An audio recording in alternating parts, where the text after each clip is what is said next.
On this episode of Skeptico, Alex talks with Pastor Howard Storm about his conversion to Christianity by way of near-death experience.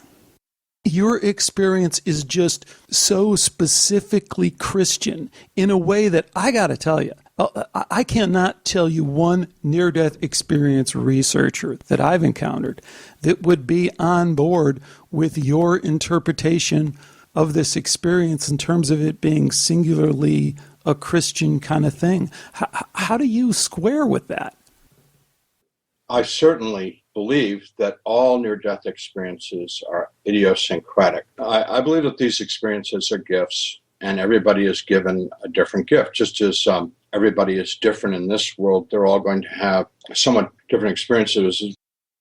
Stay with us for Skeptico.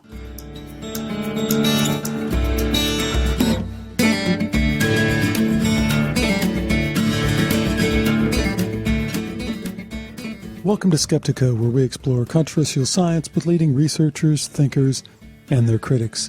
I'm your host, Alex Tsakiris, and on this episode of Skeptico, we're going to look at the link between Christianity and near-death experience. This is a show, an interview that I was really looking forward to because the Christian near-death experience thing has kind of been in the media quite a bit lately. A major movie came out. Pastor Howard Storm, who you're going to hear from today, has been out for quite some time.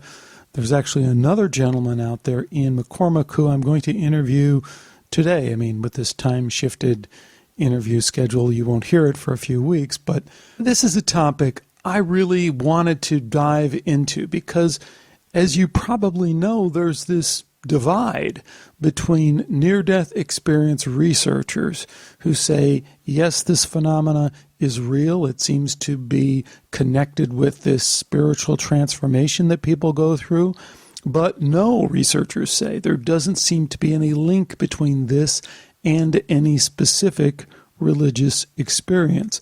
As a matter of fact, every near-death experience researcher I can think of says just the opposite, that even people who go into a near-death experience with some kind of religious background, Christian background, Hindu background, are often surprised at getting back the message that it's not about their particular religion. But then you have folks like Howard Storm, who you're going to hear from today, who have a very distinctly Christian kind of experience. So I really wanted to sort all that out, and that's what I tried to do, or at least start to do, with this interview. The story of Howard Storm is well known to many familiar with the near-death experience phenomena. Pastor Storm was a committed atheist until a severe illness left him in a hospital bed in Paris, France, on the brink of death. What happened next was a dramatic near-death experience that brought him to the depths of, I guess, what most of us would call hell, and finally to a dramatic encounter with a spirit being he understood to be Jesus. All of this is chronicled in his book, My Descent into Death. Howard, welcome to Skeptico. Thanks so much for joining me. Well, thank you, Alex, for having me on your program. My pleasure. Your story is amazing. I've given folks just a brief thumbnail sketch there. Do you want to quickly fill in some of the details, the most important details that people need to know about this incredible experience of yours? As we were chatting about just before, you're 38 years old, you're a teacher at a university and an atheist, and then this thing happens. Yes, I sincerely believe that I was as unpredisposed to have an experience of, ultimately, of Jesus, God, total conversion of my whole way of thinking, as anyone could be. I was very committed to an atheist point of view, and I do not mean agnostic. People sloppily confuse those two terms, and I was quite committed to the notion that there was no God. I didn't have any doubt in my mind that that was true. And because I was a university professor and hung out with other professors with the same worldview, we all shared and supported one another in those views. And there wasn't anything in our world or in our culture that was contradictory. in our society and in American culture at this time, you can be quite comfortable being an atheist. And I think that the popular culture supports that point of view. So when this happened to me, it was all new and shocking and amazing, and it was transformative too. I mean, I think that's one of the things that you can look at from the near-death experience that is truly difficult for anyone to explain, and that's your life. I mean, your life was completely transformed and has been. Tell us about what you do now and how it changed after this experience. Well, after the experience, I knew that I had to remake everything, and that's a very difficult process because I had spent 38 years developing my life, my persona, my everything, and I'd worked hard. I worked my way through school to undergraduate, graduate school to get a terminal degree in art so that I could become an art professor, and had worked my way through academia to being a tenured professor and a department head, and to undo all that, because when I say I have to undo all that, I had to undo all the assumptions that underlied all that, about what life was about, what I was doing in this world, and how I was treating myself, other people, and most especially the great, wonderful mystery that we refer to as the Creator, God, the Maker, the Supreme Being, the Other, the Holy, the One. And as a consequence, I became very involved with the church and felt that I was called into the ministry of the church. So after my experience, I went back to the university, and after a few years, I left the university and went to seminary so that I could be trained and qualified for the ministry, which I went to Methodist Seminary for 3.5 years and graduated and was ordained and served churches as a full-time pastor for 22 years. Amazing. So let me take a different angle on this, Howard. The near-death experience is something we've looked at a lot on this show. We usually try and stick pretty close to the science of it because at this point, as I'm sure you're aware, there's a large body of peer-reviewed scientific literature on this. We've had a lot of those people on this show. Dr. Jeff Long, somebody I know you're familiar with. I'm really impressed with his work. Pim van Lommel, another really impressive guy from the medical community, 20 years cardiologist. A bunch of other folks, Suzanne Gordon, Jan Holden. The list goes on of people who are serious academics who've published scientific literature, peer-reviewed stuff on near-death experience. What do you make? I've never really seen much of your view or opinion on this body of scientific work dealing with near-death experience. What do you make of that? I'm aware of some of it, and I appreciate the fact that people are trying to study this objectively, but there's a huge limitation because the actual experience can't be observed by any other person. So the only thing that is observable, the only thing that's measurable is the after effects. And the interesting thing about the near-death experience that you've already mentioned is that near-death experiences are transformative as opposed to drug trips or, people, there's a bunch of quacks out there, quack scientists who say, oh, we can reproduce near-death experiences with drugs and stuff like that. And it's not true. And one of the measures of that is there isn't any real measurable difference in terms of transforming the people. People that I know that have had near-death experiences, lives are radically changed. And when I say radical, the Latin root means to go to the very root. I mean, the very core of their being is changed. And that is measurable, not only in what they do with their lives after the experience, but also attitudes like, for example, measuring anxiety about death. People who have near-death experiences tend to register no fear or anxiety about death whatsoever, as opposed to the general population where it's death, of course, is the number one fear and anxiety about life. So it's hard stuff to scientifically measure, but there's this huge body of evidence, and by what I'm referring to is millions of lives not hundreds, not thousands, millions of lives in the United States alone and all over the world of people whose lives are changed by these experiences. So there has to be something going on, and it's not reproducible in any way by the scientific community. They can try electric shock and taking people, with anesthetics or other chemicals to the edge of death. They can administer hallucinogens and things like that, and none of that produces the same result. Yeah, but I think, don't we have to be kind of careful when we start saying that, or when we start saying that we can't approach it this way or that way? I think there's some very interesting work that has been done about both understanding both the medical conditions, preconditions that are associated with the reported experience. So let's break that down. So as you say, we cannot re-experience what you experienced. No. But, of course, science does this all the time. There's a variety of different ways that we can collect and look at those experiences and try and find patterns in them, try and find predictable preconditions that would suggest what those experiences are really about. We can look at them cross-culturally. We can see if the experiences in the United States are any different than the experiences in India or Japan. And, one of the guests I had on this show that I thought was really interesting because she took an ethnographic perspective on near-death experiences was Dr. Suzanne Gordon.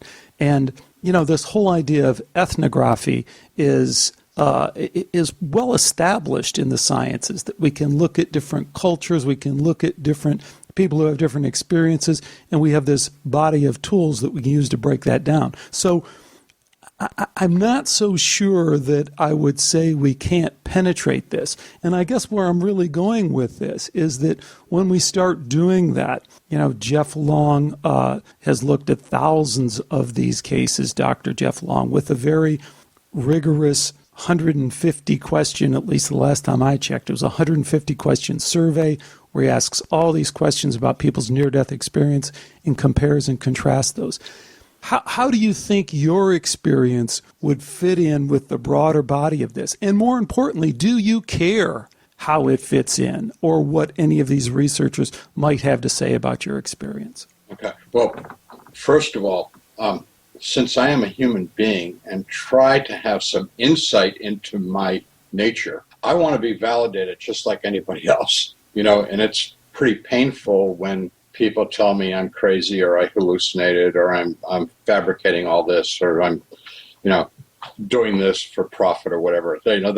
That's hurtful. The research, some of it is really validating and some of it, of course, is demeaning. Like, for example, when I read research where someone says near-death experiences are the same things as epileptic fits, because people that have epileptic fits see bright, brilliant white light in their head, so that must be a near-death experience. And they don't know what they're talking about, because the part that's so important about the near-death experience, that everyone that I've ever met that's had a positive near-death experience, and we do know that there's a substantial portion of people that have negative ones. Everyone that's had a positive one, the key word is love. And I've talked to many of these people, and we are all in complete agreement that there is no equivalent to what we experience in this world, that the sense of love is so overwhelming, so all-encompassing, so completely affirming, that that's the essence of the life-changing, transformative experience in that love. And I went to seminary and I studied theology, and I don't have any words to even begin to encapsulate what that really means. It's tough stuff. No, fair enough. And I guess where I'm coming at this from is I'm always a little bit leery, to be honest with you, the folks that rely too much on their experience. I mean, this is the same thing, Howard, that atheists will tell you, or people of different religious stripes or different spiritual stripes. Hey, I have a guy who came on the show, and I consider him a friend, good guy, Graham Nichols. He has out-of-body experiences which is one part of the near-death experience that you had. You were out of your body. Well, he practiced this for a long time and was able to achieve out-of-body experience. And I've had other people on that report similarly. They say there's a no God kind of experience, right? So they're out of their body. They're open to experiencing any kind of religious things, but they say, hey, it's not out there. Or you'll have an atheist who'll say, Suzanne Gordon, again, who studied these near-death experiences, one of the people she studied in depth, hundreds of hours of interviews, was an atheist, had a near-death experience, came back from the near-death experience, and wasn't completely transformed in terms of a religious experience, did acknowledge that, hey, well, there is something more. I did learn that. But no, I'm not ready to say that, I'm down with the whole God and Jesus thing. Yeah. So there's a variety of different experiences out there. Don't we have to account for those if we're going to take a more scientific view of these? Or your experience is just so specifically Christian in a way that I got to tell you, I cannot tell you one near-death experience researcher that I've encountered that would be on board with your interpretation of this experience in terms of it being singularly a Christian kind of thing. How do you square with that? I certainly believe that all near-death experiences are idiosyncratic and that people are, I believe that these experiences are gifts and everybody is given a different gift. Just as everybody is different in this world, they're all going to have somewhat different experiences. It was Raymond Moody who came up with the first study of this and he found 10 similarities in what he called core experiences. And that was pretty good stuff because people that had core experiences were out there before Raymond Moody wondering if they were crazy. And when I read Moody's stuff and went through the checklist of like, I've had these things, then I am like other near-death experiences, but it doesn't mean that any of us have similar experiences. My experience, why was it so Christian? I can only speculate because I quit church when I was 14, 15 years old. I didn't have any theological background. The things that I learned in my near-death experience were not recollections of things that I had learned as a child in Sunday school. I had never read the Bible in my adult life, ever. And I didn't read any theology. So I was given a lot of information that was not implanted in me in my youth. I believe that what I was given was a gift, and I think part of the reason why I was given this gift was in order to assert the truth, the validity of the Christian tradition. And it's been an interesting journey because I've pursued trying to integrate what I learned in my near-death experience with my own readings. I went to seminary, took surprisingly rigorous academic classes, graduate classes in theology, and then as a pastor had to try and transmit this information over time to people. And I have wanted to express myself because I found that that's where what I learned and what Christian orthodoxy teaches, where they come together and support one another. After my near-death experience, I thought, well, since Christianity is so corrupted by people, and I don't want to go into a big critique of the church, but we all know the church has some problems, some serious problems. I thought about the idea of starting a new religion. And you could call it Howardism or whatever. I'll start my own church.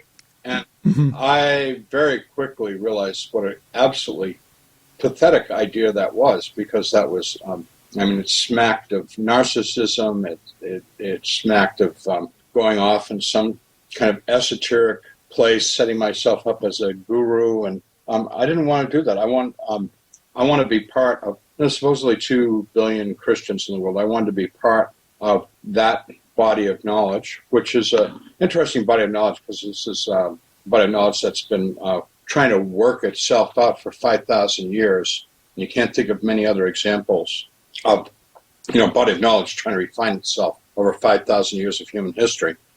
there are some other examples, but this is a really major one, and I wanted to express myself, articulate what I understood in that. And the more I understood Christianity, the more I realized that it was absolutely consistent with what I'd experienced. So it's not. So what I have done is I have merged myself with this huge, ancient tradition and body of knowledge with 2 billion other people on this planet. Yeah, but a lot of those 2 billion people don't exactly agree with you. As a matter of fact, if you go onto Amazon and look at your book, the most vocal critics, and on the internet in general, the most vocal critics of your book are Christians who will cite you passage after passage of where your views conflict with Christian doctrine. And I don't want to get too far into that because I don't put a lot of stake in Christian doctrine. But at the same time, I guess I'd say, where does your Christian interpretation of the near-death experience fit in with this broader body of near-death experience literature and really transformative spiritual experiences? Because, one of the people that I appreciated that came on the show is Dr. Eben Alexander. Uh-huh. Best-selling book, Harvard neurosurgeon, has this near-death experience. Emphatic about two things. One, that it's not religious. There is no religious connection to the transformative spiritual experience. This is his interpretation, not mine. All religions are a mere pathway or reflection of this God consciousness that is out there, the light that everyone talks about. And that is repeated over and over again by every near-death experiencer you'll hear. It's not about religion. There's no right religion. It's just there's these cultural differences that people get interpreted down. And the second thing that he's emphatic about is that we shouldn't just be looking at near-death experiences as the only way that this God consciousness gets transmitted, that there's a broader body of transformative spiritual experiences. People have Kundalini experiences. People have just spontaneous prayer experiences, or they're doing the rosary or something like that. So 2 points then. Don't we have to look at this in terms of a broader transformative spiritual experience? And don't we have to pull religion out of this? Doesn't it just really kind of muck it up? Because as soon as you put it in there like that, then you're sounding like a lot of other people that are very dogmatic about their perspective, about their connection with the higher source, and it's the my way or the highway kind of thing. I agree with almost everything you said, that it's not about religion, and that absolutely near-death experiences are only a subcategory of what I would refer to as mystical experiences, or transformative experiences, whatever you want to call it. So there's a whole lot more to transformative experiences than the NDE. Now, back to religion, for example, the one thing that I took exception to is that all religions are not the same, and all religions are not equally good. And there are religions that teach hate and destruction, and there are religions that promote love. And there are tremendous abuses of religions within religions. So Christianity, which is the majority religion on this planet, with 2 billion adherents, has sociopaths and narcissists and every kind of human disorder, personality disorder that's imaginable in it. And some of those people are very vocal. But the teaching of the essential Christianity, and I'm not trying to bring this up, is, in my opinion, absolutely consistent with the love ethic and cosmology of the near-death experience. I wouldn't argue with you. So let's say that it is. But I think that the problem comes in that we bring along with that the baggage of, the main baggage is just the primacy, Christianity is it, baby. It is the way to go. It is the only way to go. That is consistently what we hear in the United States, in the West, from the Christian group. Yeah. And I don't think you'd back away from that either. I mean, I've watched some of your things, and it's like, through Jesus, only through Jesus, only through Jesus. hey, that's not what this broader near-death experience says. It's not saying consistently. And that's when I think we have to do rely on science. And we say, okay, what percentage of people say that that's it? What percentage of people don't? And then we can measure it in a bunch of different ways. We can say, are they transformed? Are they living the right life? And we would have to conclude. And again, we were at the beginning of this, Howard, you and I were just chatting about the absurdity of atheism and how it doesn't make any sense, and yet it's jammed down our throat, and it's almost like it's programmed in. And you mentioned being in academia and having it, everyone's just kind of in the club and going, oh yeah, that's the way it is. We're all meaningless robots. We don't have any, our love for life, our love for our family, all that's just an illusion. Of course, I'm a biological robot, aren't you? And everyone nods and goes, yeah, I am too. It's absurd. Yeah. Well, I got to tell you, from my perspective, it's equally absurd to say that all these people that I see who are spiritually developed, who have these wonderful gifts that they bring of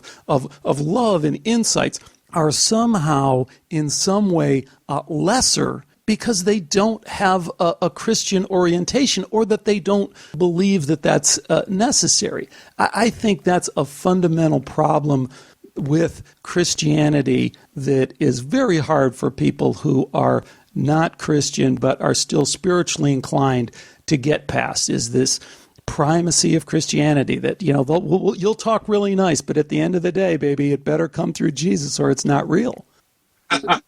Right. Well, I got a couple of responses. One is, I found the perfect response to all this from Mother Teresa. She was asked by reporters in India what she thought of all the religions in India. And she said, and this is a quote from Mother Teresa, "I love all religions, but I love my own the best." And I have used that many, many, many times. I have also tried to practice it so that, for example, a couple of years ago, I was in China with a absolutely lovely, clearly spiritually developed woman who said, "I'm a Buddhist, I'm not a Christian, I'm not interested in Christianity." And I said to her, "You're doing just fine, and I'm not here to change you." I have found comfort and guidance and truth. I've found everything I've been looking for in Christianity, and I want to share that with people. And I have read Hinduism, Buddhism, Baha'i faith. I've looked at other religions, and I find some good or a lot of good in many and in all of them. And to me, there's two kinds of people in the world.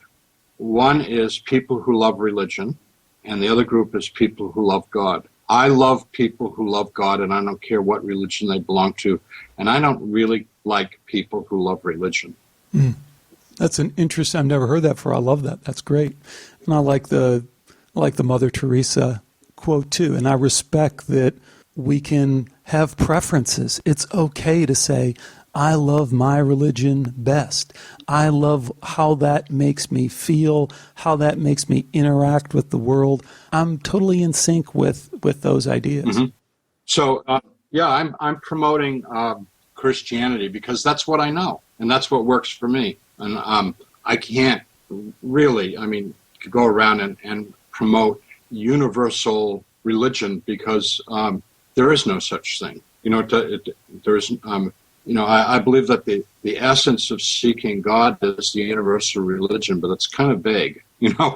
I'm into the guy that says love your enemies. That's the religion I want to promote. Right. So your work then, from the point of having this transformation, and then, as you mentioned, going through seminary, becoming a pastor, has also, again, made you somewhat of a lightning rod. You say some things that are pretty provocative to a lot of people. You said that God is disappointed in the United States, or disappointed in some aspects of our culture. These are the kind of things that you understand that they one, they rile people up, and number two, they go against what a lot of other spiritual people are saying in terms of how we're supposed to understand our relationship with God. How do you feel about being this kind of a lightning rod in some ways? I really have not aspired or made any conscious effort to be that. I am really kind of surprised when people take issue with me, because anything important that I have to say, I believe is based on my near-death experience. And I have said to people when they've taken exception, well, if you don't like it, why don't you go argue with Jesus, because that's what he told me. I'm just reporting. Don't beat up the messenger. And people, of course, find that very glib and evasive, and it's not at all. Jesus told me things very clearly and straightforwardly that were very surprising and apparently upset people. Like one of the things that I get taken to task for is about life on other planets. Jesus and I talked a lot about life on other planets. So not only did he affirm it, but he showed me about life on other planets and told me the role of life on other planets and our relationship to other planets, et cetera, et cetera. We talked about it. We had a lot of conversation about it. And there's so many people that there's no life on other planets. That's not in the Bible. Well, my counter to that is they didn't know about that then. They didn't know about telephones or TV or automobiles then either, but now we know. And of course, science is recently, in the last few years, beginning to discover that there's Earth-like planets, lots of them, actually, millions of them, more than they even imagined there were in the universe. And they're being proven by science. Of course, there's life on other planets. God is a creative, mad scientist making, lots of life all over the universe. One of the things that people get upset with is that I want to affirm people's love and pursuit of God in whatever culture they've grown up in. And Christians say, well, you shouldn't do that. And I said, oh, so it's better to go around and beat up people for their love of God? That's crazy. Jesus didn't do that. Jesus, when he met people from different cultures, loved them and affirmed them where they were. For example, the Syrophoenician woman, the Samaritan woman, the Roman centurion. And he certainly loved and affirmed people in his culture who were condemned to death. For example, the woman caught in adultery, the thief on the cross. I mean, Jesus loved and affirmed people where they were at and said, you got to do this, you got to believe that, or subscribe to this set of dogmas, and I might consider you. This judgmental nature of Christians and this need to make people conform to their understanding before they can accept them is contrary to the example of what I see in the Gospels. It's interesting. It's also interesting what you say about the existence of conscious beings on other planets, because I've heard that from other near-death experiencers independently, just saying that they've brought that back. So it's interesting when we can kind of make those connections and say, wow, that matches up someone else's. Not everything matches up from everyone's near-death experience or spiritual experience, and that's, I guess, part of the challenge and the fun of why we're here trying to figure all this out. So tell me this, Pastor Storm, where do you see, I want to say, I guess, your ministry or your work with this, where is it taking you now? You've been at it for a while. Where do you go from here? Well, honestly, I'm just totally winging it. I don't know what I'm doing. I'm about to put 2 books on Amazon as ebooks because I've been working on these 2 books for a few years and just felt that would make them the least expensive and most accessible going that route. So hopefully that's going to happen in a week or 2. Tell us a little bit about what you're putting out there on Amazon. One is a novel that I wrote to try and illustrate how people in the struggles and difficulties of life can find solutions through the help of faith community and through the help of God, that we can overcome every difficulty. And I wrote that as a novel, and all the experiences in the book are actually based on factual experiences, mine and other people's that I've known. So it's really a book of like small miracles and big miracles, but trying to make it as compelling and realistic as possible. The other book is, in my book, My Descent into Death, I wrote, it begins with my near-death experience and then goes through some of the things that happen afterwards.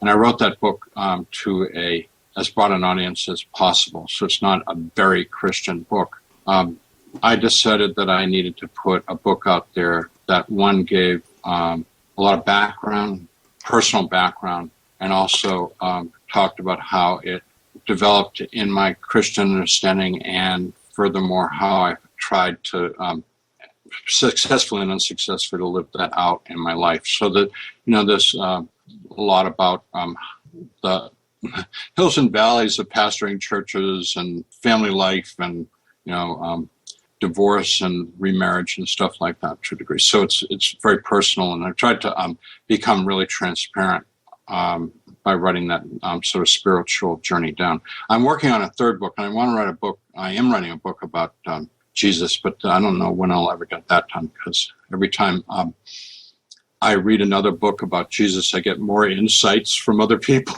and just keep growing in my understanding and appreciation for who and what Jesus is.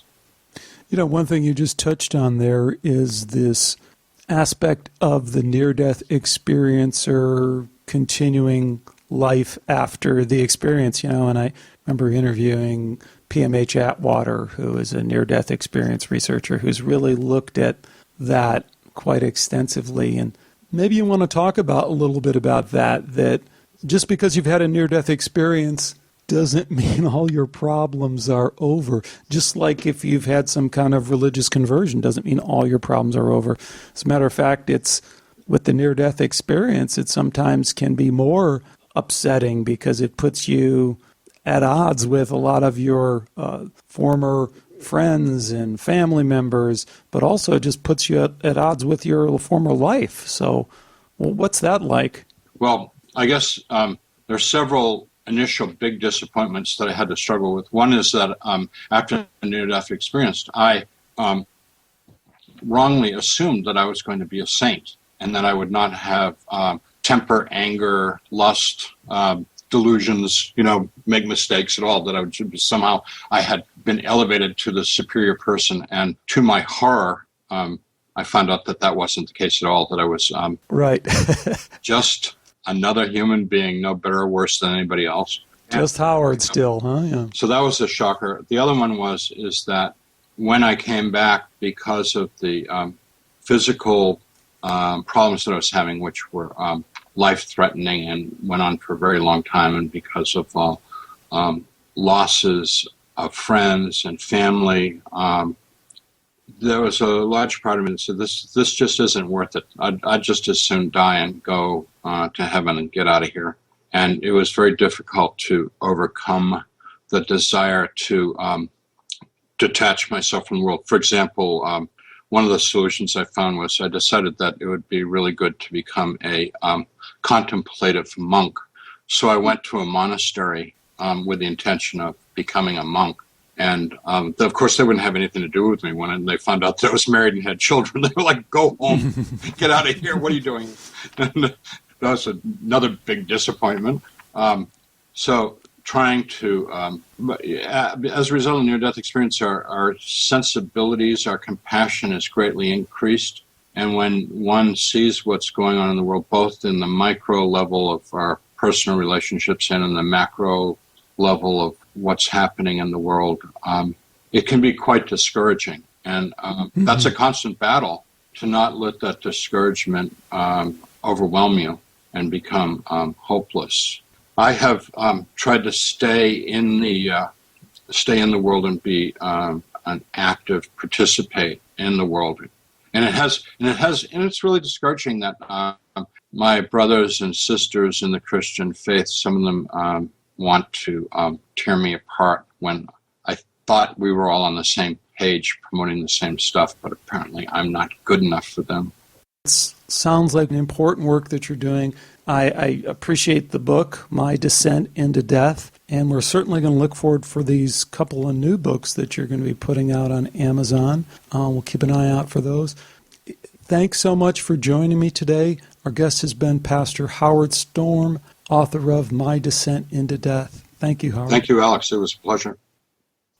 Thanks again to Howard Storm for joining me today on Skeptico.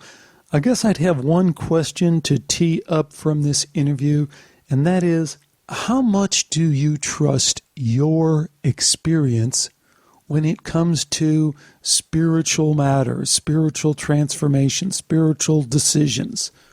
for me, that turns out to be a lot bigger question than it might at first seem. I mean, I think we're in a position now to be a little bit more discerning of how our experience might fit into the broader phenomena that's being reported by a bunch of other people. And I happen to think that's very important. But I want to hear your opinion, and I hope you share it with me. There are several ways to do so. They're all available through the Skeptiko website at skeptiko.com. You can bounce over to our forums, drop me an email, or leave a comment right there on the website. While you're there, of course, be sure to check out all our previous shows. You can download them from the website, or you can subscribe through iTunes or other podcast grabbing kind of thingies. I hope you'll do that. I have a number of interesting shows coming up. They're kind of piling up, and I'm tempted to get them out more than once every 2 weeks, but we'll have to see how scheduling and everything else goes. But I have some good ones in there and some more good ones to come. Many interesting topics to cover. I'll never get around to covering them all, but I'm just going to continue to follow my nose and also follow your suggestions. More and more of these shows are coming from you, Skeptiko listeners, suggesting where we might go, and that's really a neat part of this process as well. So that's going to do it for this episode. Do take care, and bye for now.